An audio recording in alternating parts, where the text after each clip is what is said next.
Alright.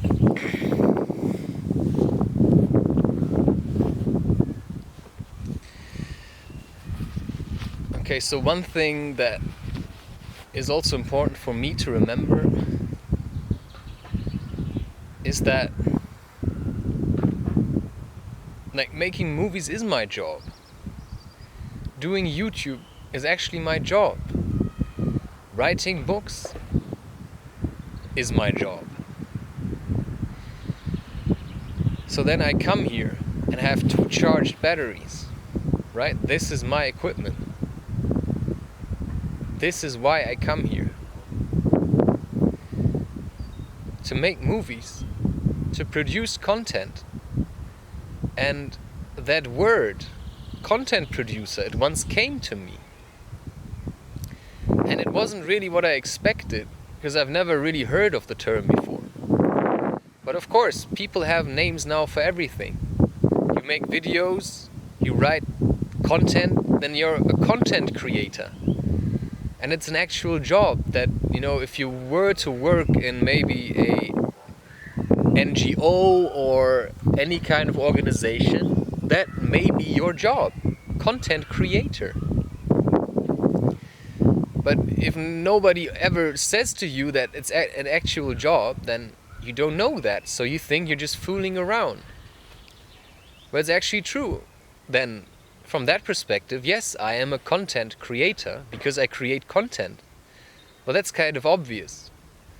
And that's why I don't consider myself a content creator. I consider myself an artist. And I use voice, and I use image, and I use words. So written language as my tools to create art. And of course, somebody that now is in the field of whatever could come along and say, well, you're just a content creator. And then I say, no, I'm an artist, because that's what I consider myself to be. And that's when I feel good about doing what I do, because art does not necessarily have to make sense.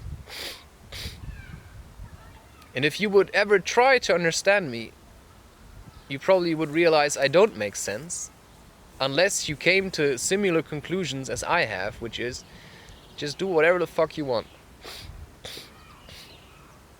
And that's why, once more, of course, I get it. People don't know what to make of me. And sometimes I realize, you know, I'm filming and there's a camera standing, and immediately people, they don't know how to act anymore, because they don't want to disturb me, which is probably also respectful.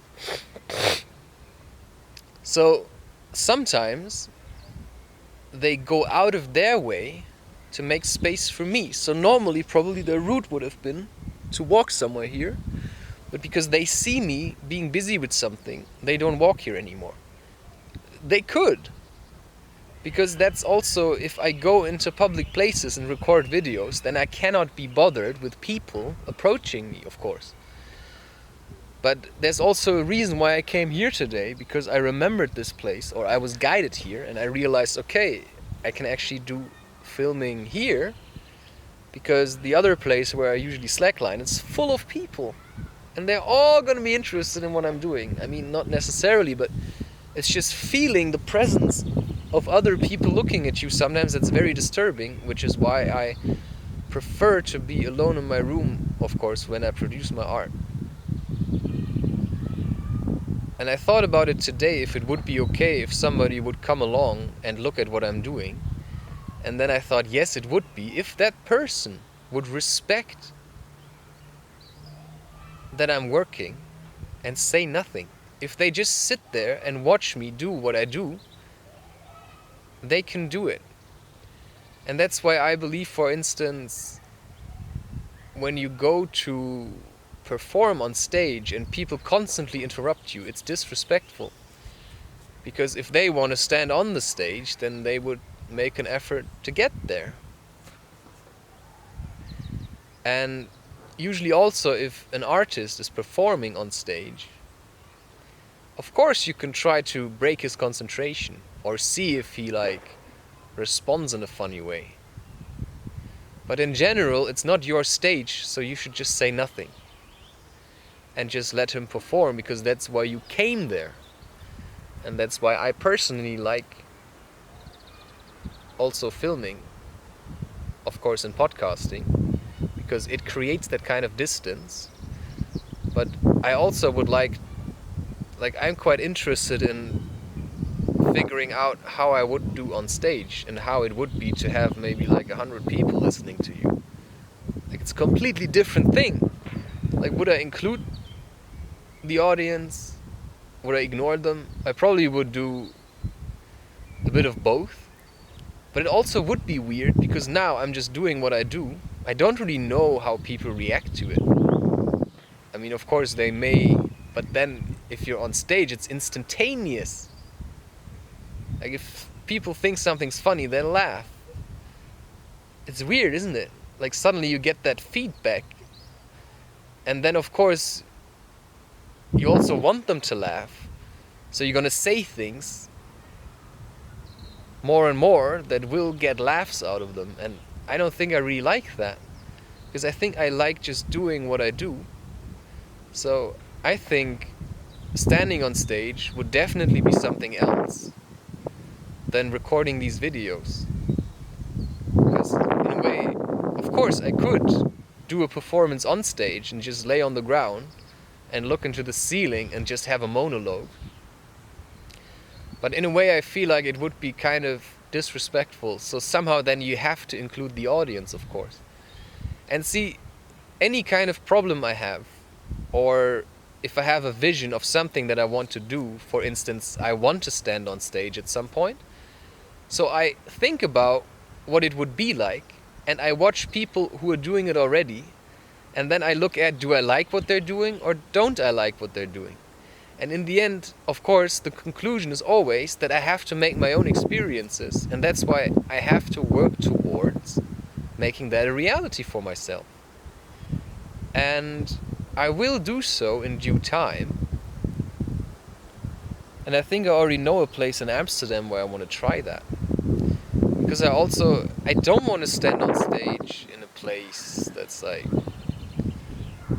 not really my kind of audience. So, for example, if I would do it here in this city, they have the kind of humor, it's more like industrial, right? So I don't think they would like my kind of humor. It's too worldly. But maybe I'm doing, maybe it's unjust to say that. But that's just how I feel like. I think to them I'm kind of like a weirdo. I'm a mystery. They don't really understand me, right? They see me slackline and they realize he's kind of funny. And they see me recording videos and they realize he's kind of different. But I don't really fit here. I mean, I fit wherever I am. But I really stick out a lot. So I don't think people would really know what to do with my jokes. Plus, I wouldn't really know what to say. And maybe that's just why it would be a challenge. But also, on the other hand, I think, to do these kind of performances in the place where you live, I don't think I would like that at all. Because I don't want people to be overly aware of me. I think it's okay if they just see me as the weirdo that sometimes walks barefoot and smiles a lot when he slacklines. And then I would rather drive to other cities and do performances there and then come back here and live a quiet life. I think that would be much better. So there's just lots of questions to ask with any topic, like anything in your life. You can just look at it, then look at what other people are doing, and then just try things. See if you like it. Like, do you talk? Do you like talking? Do you see yourself on the stage? What would you perform? And then you just figure it out. And then you figure out your own style. And the best way to figure out your own style is, what I believe, is if nobody sees you. And then you can really test things, and then you realize, whoa, I kind of like that. And then you keep implementing the things you like, and not the things other people like. And that's how you develop your own personal style. And that includes a lot of trial and error, and of course, also watching your own content for a bit and getting used to hearing your own voice, so that, you know, it's not such a topic to make you insecure anymore. And I still have that sometimes, that I think somehow my voice sounds weird now. And sometimes I talk more like this, and then I feel like, okay, now I actually sound like a man, right? And then sometimes I feel I talk more like this, and then I feel more like a little boy. But if I talk like this, I really feel like a man, and, you know, I can be really mature if I want to be. I can be really mature if I want to be. But it also has to suit me still, right? I mean, there's different ways of doing this, and one way or another you're gonna find your way if you want to, and if you don't, then you won't. But trial and error and experiences surely confirm if you like it or not. And in the end, it's your feeling. I mean, it's like when somebody, you know, if I would be in a relationship and somebody would approach me and say, hey, let's have an open relationship because somehow I'm getting bored, you know, I would know instantly that that's not what I want. And I would get angry and I would shout, probably.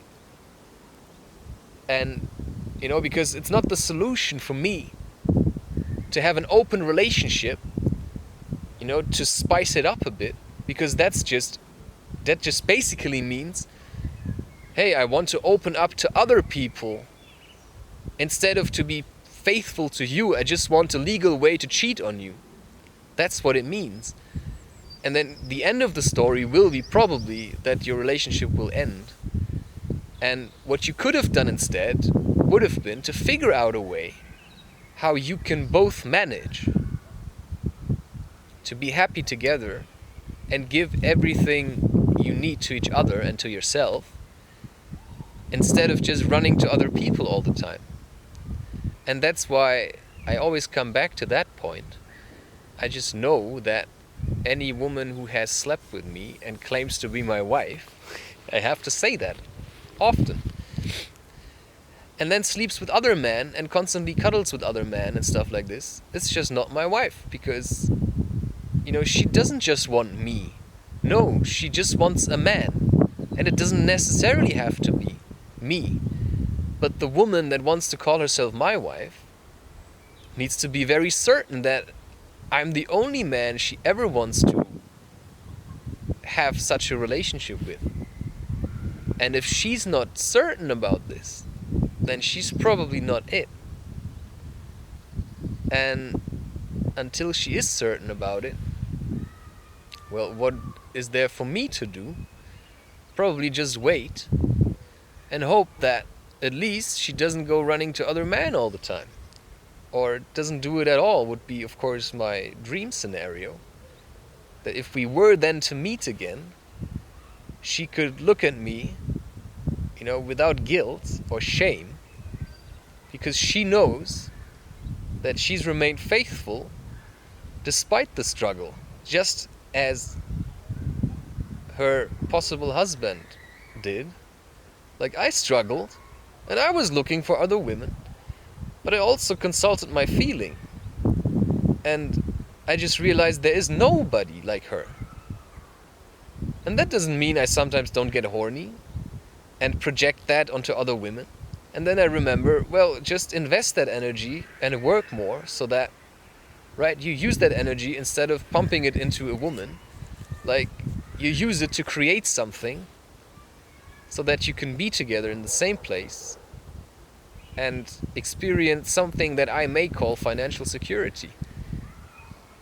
But that, of course, takes a lot of determination and focus and effort. Once more, it's always where it boils down to. I believe that is what spirituality boils down to. Focus, meditative flow, because meditation is somewhat focus. You're focused on something, you're holding it in your mind, in front of your inner eye, and then you just do everything your feeling tells you that will get you to that place. And yes, you need to be determined. You have to have the can-do mentality. And that's maintained the easiest if you don't share with a lot of people what your dreams are. At least not the specifics, not the details. Keep most of it to yourself and just do it. Because the more you talk about stuff, the less you're doing it.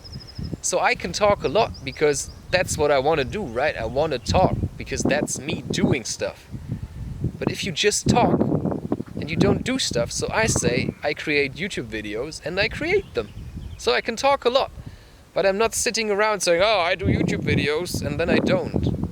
Or I say I go playing tennis every day and I just did it once, right? And that's just boasting about things that I didn't actually do. And I also don't just do them so I can say that I did them. No, I do it because it is what my feeling tells me. And I would probably much rather have sex with my future wife. Or current wife. That's a bit hard to say, right? Well, that's just your feeling. And I've tried talking to other people, like I said that already. And they always try to destroy these things. You know, if it's something happy, they want you, you know, to lose faith. They want you to struggle and they want you to die. Because, you know, it can't be that somebody else would be getting what they want, right? No, it cannot be because I don't get what I want, so why should he? And then if you tap into their belief that life is shit, then your life will be shit too. And it's only a perspective, right? It's only as shit as you make it and as you see it and as you're the creator of your life. If you think your life is shit, then surely it will be shit because you just made it so.